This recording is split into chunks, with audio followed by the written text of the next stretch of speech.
பெரிய இடத்துக்கு போயாச்சுல்ல, அதான் இனிமே ஏத்தி விட்ட ஏணி உனக்கு தேவைப்படாது. அதனாலதான் எட்டி உதைக்கிற. It's okay. என்ன கொஞ்சம் வருத்தமா இருக்கு?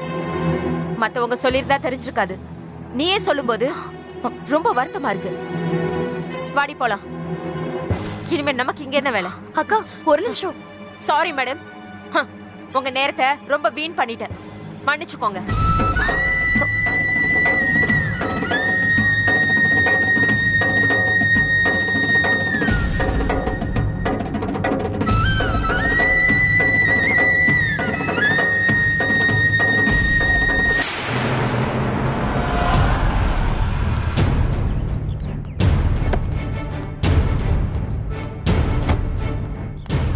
என்னம்மா பெரிய மருமகளே, ஆச்சரியமா இந்த பக்கம் வந்திருக்க? என்ன விஷயம்? ஒன்னும் இல்ல மாமா, பாரதிய பார்க்கலான்னு வந்தேன். முகம் ஏதோ இருக்குன்னு சொல்லுத. கூட ஒரு பொண்ணு வந்திருக்கு, கையில ஃபைல் வச்சிருக்கு, 2 பேரும் டென்ஷனா இருக்கீங்க. என்ன விஷயம் சொல்லுமா? ஒன்னும் இல்ல மாமா, இவ என் ஃப்ரெண்டு ரேகா. இவ குடும்பம் ரொம்ப சாதாரணமான குடும்பம். இவ வீட்டுல எல்லாருமே ரொம்ப கஷ்டப்படுறாங்க. அதனால இவ தம்பிக்கு ஒரு வேலை போட்டு கொடு, 2 வேளை சாப்பிடுறவங்க 3 வேளை சாப்பிடுவாங்கன்னு தான் சொன்னேன். ஓ, நல்ல விஷயம் தானே. தம்பி என்ன படிச்சிருக்கான்? சார் இன்ஜினியரிங் முடிச்சிருக்கான். லாஸ்ட் இயர் 2 அரியர், ஆனா அதையும் எழுதி பாஸ் பண்ணிட்டான். அது ஒன்றும் பிரச்சனை இல்லை, பாத்துக்கலாம். சரி, பாரதி என்ன சொன்னா? எங்க சார், அவ ரொம்ப திமிரா பேசுறா சார். பழசெல்லாம் மறந்துட்டு பேசுறா சார். அவளுக்கு இவ எவ்வளவு உதவி பண்ணிருக்கா தெரியுமா சார்? தினமும் இவ முகத்துல முழிச்சிட்டு தான் அவ ஆபீஸ்க்கே போவா. அது கூட ஓகே சார், அவ ஹாஸ்பிட்டல்ல செத்து பொழைக்க கடந்தா. அப்பெல்லாம் பிரியா அவ கூடவே இருந்து எவ்வளவு கஷ்டப்பட்டுட்டு இருந்தா தெரியுமா சார்? சொல்லவே முடியாது சார். பாவம் சார் இவ. அவ்வளோ ஏன் இன்னைக்கு இவ்ளோ வசதியான வாழ்க்கை, மனசுக்கு பிடிச்ச பையனோட நிம்மதியா இருக்கா. ஆனா லவ் பண்ண பையனுக்கு ப்ரீ மேரிட்டல் பொட்டன்சி டெஸ்ட் எடுத்து ரிப்போர்ட்டும் கொடுத்து உன் வருங்கால புருஷன் ஃபிட்டான ஆளுன்னு நம்பிக்கை கொடுத்ததே நாங்க தான் சார். என்னம்மா சொன்ன? ஒன்னும் இல்ல மாமா, அவ ஏதோ தெரியாம பேசிட்டா, அதை விடுங்க மாமா. இருமா, கொஞ்சம் பொறுமையா இரு. ஏதோ ப்ரீ மேரிட்டல் பொட்டன்சி டெஸ்ட்னு ஏதோ சொன்னீங்க, என்ன? அது ஒன்னும் இல்ல மாமா, அது பிரதீப் அவளுக்கு. பிரியா, இதுல என்ன தப்பு இருக்கு? நீயே சொல்ல தயங்குற. இந்த விஷயத்த பேசுறது ஒண்ணு கொலை குத்தம் இல்ல சார். நானே சொல்றேன் சார். அந்த காலம் மாதிரி இப்பெல்லாம் இல்ல சார். பசங்க நிறைய பேர் கெட்ட பழக்கத்துக்கு அடிமையாயிடுறாங்க. குடிபோதை, சிகரெட்டுன்னு இப்படி மோசமான பழக்கத்துக்கு அடிமையாயிடுறாங்க. இதுல நிறைய ஆண்களுக்கு திருமண வாழ்க்கையில ஈடுபட முடியாமே போயிடுது சார்.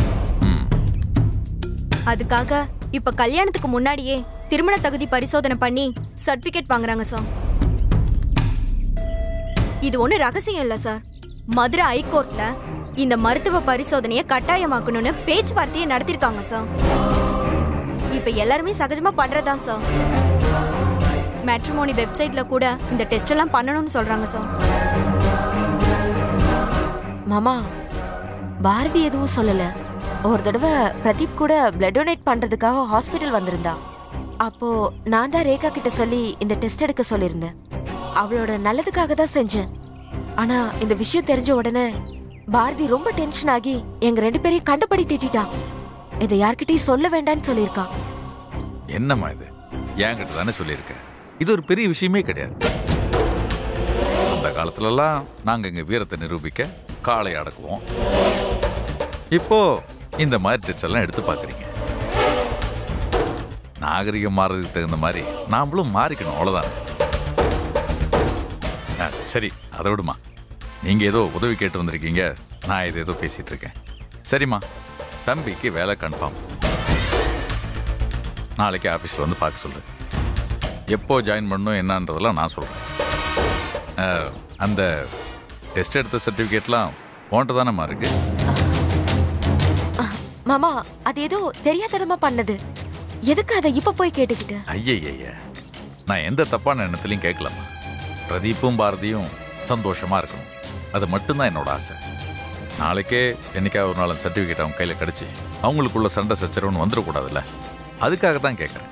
அந்த காப்பியெல்லாம் எங்கிட்ட தான் சார் இருக்கு. நான் பிரியா கிட்ட கொடுத்து அனுப்புறேன். அவ நாளைக்கு உங்ககிட்ட கொடுத்துருவா. சரிம்மா, ரொம்ப சந்தோஷம்.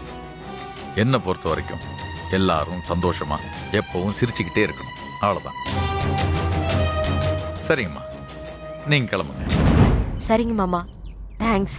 நாங்க கிளம்புறோம். சரி, ரொம்ப தேங்க்ஸ் சார். வரேன் சார்.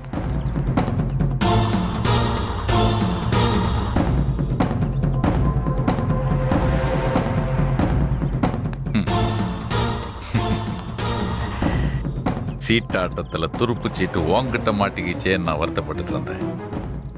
ஆனா ஜோக்கரை வச்சே கவுக்கலான்னு நீயே எனக்கு வழிகாட்டிட்ட. பிரதீப், இனிமே ஒன்ன வச்சுதான்டா நான் விளையாட போறேன்.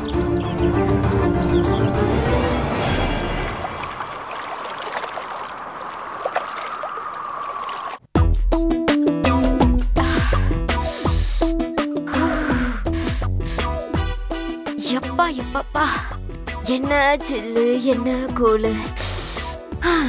ஏசியே சுகமா இருக்கும், அதுவும் புதிய ஏசி கேட்கவே வேண்டாம். இதுதான் சொர்க்கமா? அப்பா, ஒரு வழியா இந்த வீட்டுக்கு ஏசி கொண்டு வந்தாச்சு.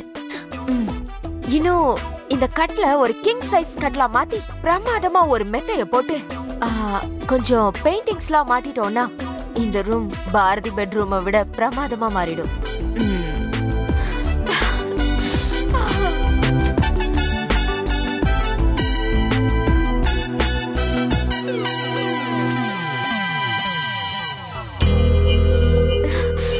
போதுமா? திருப்தியா? யார்கிட்டயும் கேட்காம பணத்தை எடுத்துட்டு போய் ஏசி வாங்கிட்டு வந்துட்டேன். அந்த பணத்தை ஏற்பாடு பண்றதுக்கு நான் எவ்வளவு கஷ்டப்பட்டேன் தெரியுமா? தெருவா அலைஞ்சு அரேஞ்ச் பண்ணி கொண்டு வந்திருக்கேன். எது 10,000 ரூபாய் பணத்துக்காக தெருவா அலைஞ்சிங்களா? இப்படி எல்லாம் சொல்றதுக்கு உங்களுக்கு வெக்கமா இல்ல? அவன் கார்டை ஸ்வைப் பண்ணி 1 lakh 2 lakhs எடுத்துட்டு இருக்கான். நீங்க என்னடானா 10,000 ரூபாய்க்கு லோன்னு அலைஞ்சிட்டு வந்திருக்கீங்க. அம்மா தாயே, என் சம்பளம் மாசம் 26,000 ரூபாய் தான். அதுக்குள்ளதான் நம்ம 5 பேரும் வாழணும். கவனமா செலவு பண்ணு. இந்த மாதிரி தாம் தூம்னு குதிக்காத. பாப்போம். ஆமா, என்னங்க திடீர்னு ஏசி சில் குறைஞ்சிருச்சு? 16ல இருக்குங்க, அதான் சில்னஸ் கம்மியா இருக்கு. விக்ரம், அந்த ரிமோட் எடுத்து ஒரு 25-30 வைங்க, அப்பதான் சில்னஸ் ஜாஸ்தியா இருக்கும். ஏய், இதுக்கு முன்னாடி நீ ஏசில எப்பயாவது இருந்திருக்கியா? அட்லீஸ்ட் ஏசி ரிமோட்டாவது ஆன் பண்ணிருக்கியா? ஏன் எதுக்கு அப்படி கேக்குறீங்க? எங்க வீட்ல எப்பவுமே 24 மணி நேரமும் ஏசி ஓடிக்கிட்டே இருக்கும். அடி கூறுகட்ட கழுத, ஏசில நம்பர் கம்மியா இருந்தாதான் கூலிங் அதிகமா வரும். நம்பர் அதிகமா வச்சா கூலிங் குறைஞ்சிரும். இது கூட தெரியாம 24 மணி நேரமும் ஏசில இருந்தேன்னு ரீல் விடுற? அது இல்ல, அப்பவும் நான் ஏசில தான் இருப்பேன். ஆனா ஆன் பண்றது, கூட்டுறது, குறைக்கிறது அதெல்லாம் என் தங்கச்சி இருக்கால, அவதான் பாத்துக்குவா. அது மட்டும் இல்ல, கம்மியா இருந்தா சில்லு இருக்கும், கூட இருந்தா சில்லு குறைஞ்சிரும்னு எனக்கும் தெரியும். உங்களுக்கு தெரியுதான்னு செக் பண்ணு. சரி, பேசுனது போதும், படுங்க.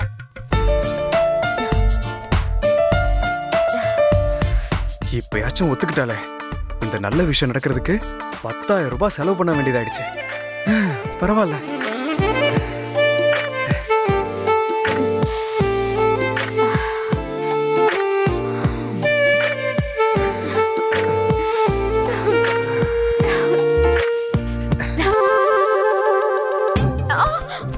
என்னங்க இங்கேயே படுத்துட்டீங்க? என்ன பிரியா, ஏசி வேணும்னு கேட்ட? தோ ஏசி வந்துருச்சு, அப்புறம் என்ன? இன்னும் எதுக்கு என்ன கீழே போய் படுக்க சொல்ற? ஹலோ, ஏசி ஒரு ஆரம்பம் தான். இன்னும் ஃப்ரிட்ஜ் இருக்கு, அப்புறம் வாஷிங் மிஷின் இருக்கு, அப்புறம் மைக்ரோவேவ் அவன் இருக்கு, காரு, பங்களா இதெல்லாம் வாங்கணும்ல. இதெல்லாம் வாங்கினதுக்கு அப்புறம் தான் நீங்க மேல படுக்கணும். அது வரைக்கும் உங்க பெட் கீழே தான். போங்க. என்னங்க?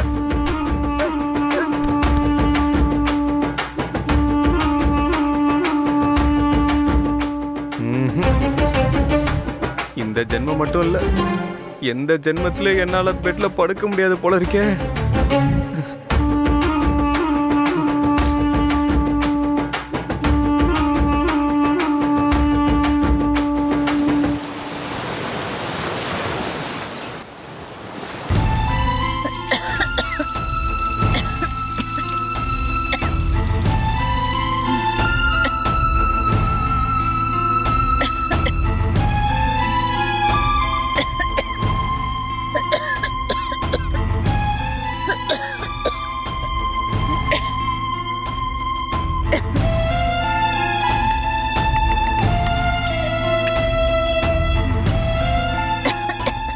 பாக்கியம், ஏன் இப்படி இருமலோட எல்லா வேலையும் இழுத்து போட்டு செஞ்சுட்டு இருக்க?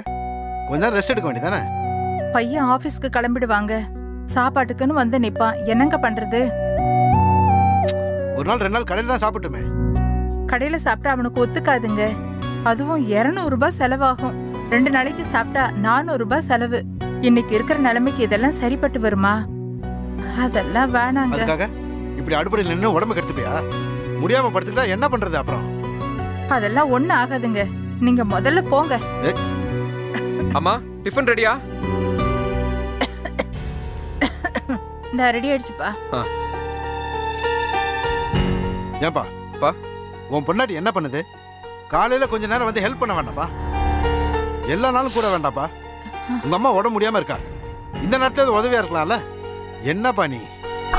சும்மாவே அவ 8 மணிக்கு தான் எந்திருப்பா. இதுல ரூம்ல ஏசி வேற போட்டாச்சா, இனிமே 10 மணிக்கு தான் எந்திச்சு வருவா. நானும் அவகிட்ட எவ்வளவுதான்ப்பா சொல்றது, சொல்லி சொல்லி அழுத்து போச்சுப்பா. அம்மா உடம்பு முடியாம இருக்கா, அப்புறம் அவளும் படுத்துட்டா என்ன பண்றது? இதெல்லாம் உன் பொண்டாட்டிக்கு தானா புரியணும்பா. சொல்லி சொல்லி தெரியுது. அவளை எப்படி நம்ம வழிக்கு கொண்டு வரதுனே தெரியலப்பா. சீக்கிரம் எழுந்திருச்சதுனால தலை வலிக்குது, காஃபி வேணும். ஏய், என்னடா நடக்குது? என்ன நடக்குது இந்த வீட்டுல? இது வீடுன்னு நினைக்கிறாளா இல்ல உன் பொண்டாட்டி தங்கி இருக்க ஹோட்டல் நினைக்கிறாளா? அவ பேசாம வரா, காஃபி வேணும்னு ஆர்டர் பண்றா. அவளுக்கு எடுபடி வேலை பண்றதுக்கு தான் உங்க அம்மா இங்க இருக்காளா? ஏங்க, எப்பவோ கல்யாணம் ஆனாலும் அவ இப்பதான் இந்த வீட்டுக்கு வாழ வந்திருக்கா. கொஞ்ச நாள் நல்லா தூங்கி எந்திரிக்கட்டுங்க, விடுங்களேன். எனக்கு ஒன்றும் சிரமம் இல்லை. அம்மா நீங்க சும்மா இருங்கம்மா. அவ சும்மாவே அதிகாரம் பண்ணுவா, இதுல நீங்க வேற செல்லம் கொடுத்து கெடுத்துறாதீங்க.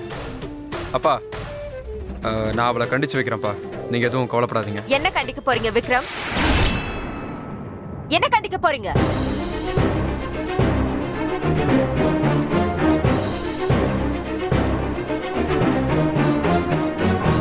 நீங்க என்ன எனக்கு கணக்கு வாத்தியாரா? என்ன கண்டிச்சு சரி பண்றதுக்கு?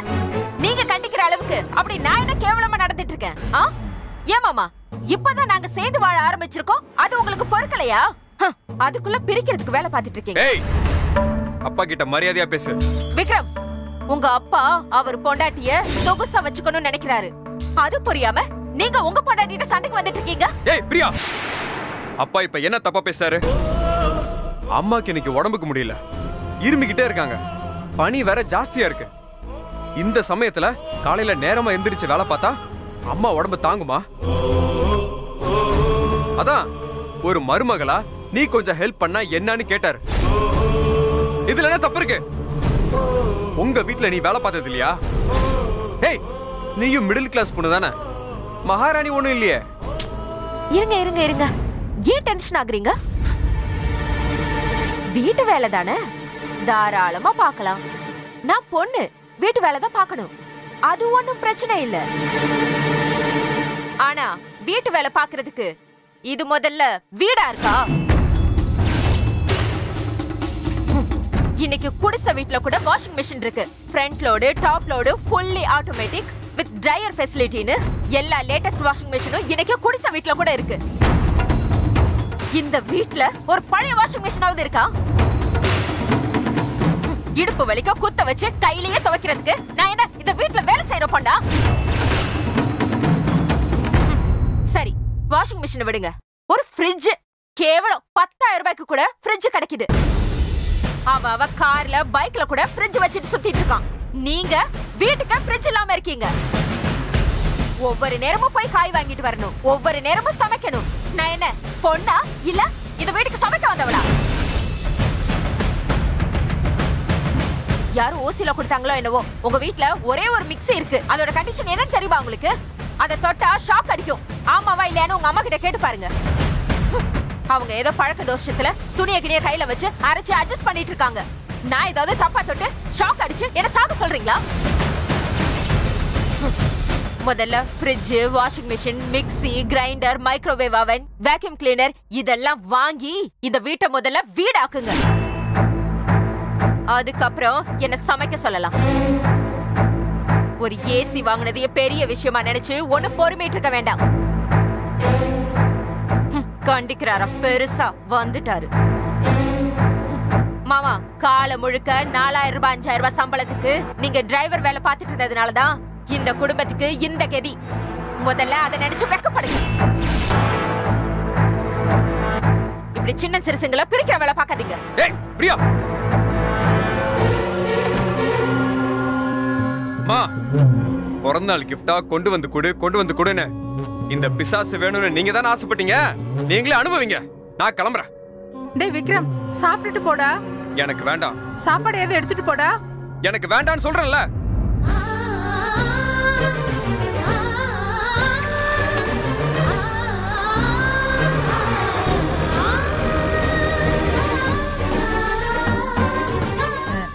அது எங்க காலத்துல எல்லாம் எல்லா வேலையும் கையிலேயே செஞ்சோம். ஒரு மிக்ஸி கிடைக்கிறதே பெரிய விஷயமா இருந்துச்சு. ஆனா இப்ப இருக்கிற பொண்ணுங்கெல்லாம் எல்லா வசதிங்களோடையும் பழகிடுறாங்களா. அதுவும் இல்லாம அவங்களால எதுவும் செய்ய முடியலங்க. அதாங்க பிரச்சனை.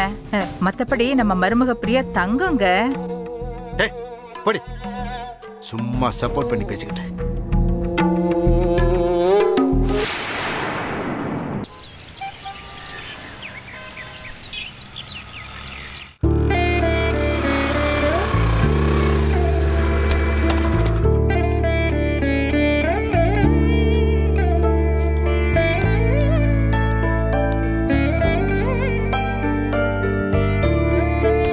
இன்னும் அவ எந்திரிக்கலையாப்பா?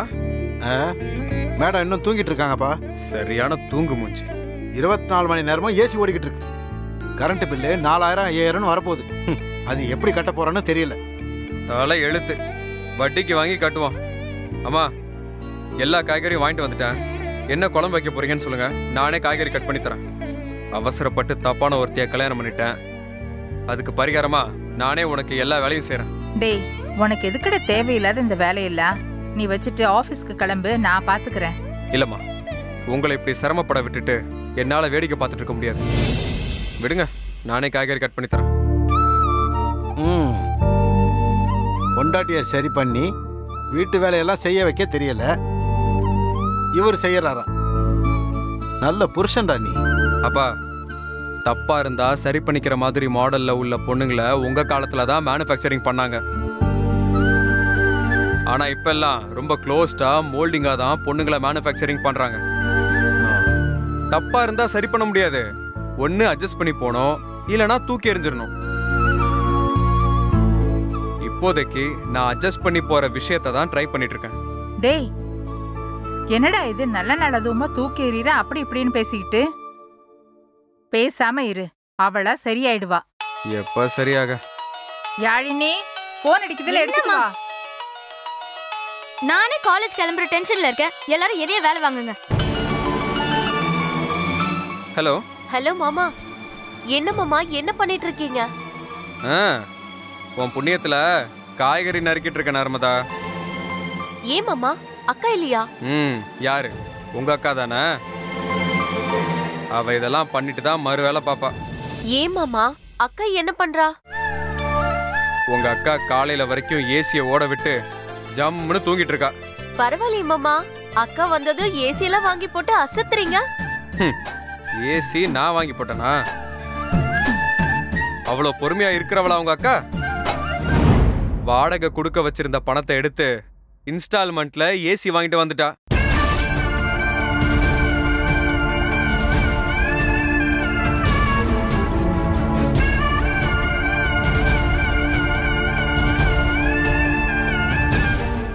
முக்கியமா இவரோட குவாலிஃபிகேஷனுக்கு ஏத்த மாதிரி இங்க எந்த வேலையும் இல்லக்கா.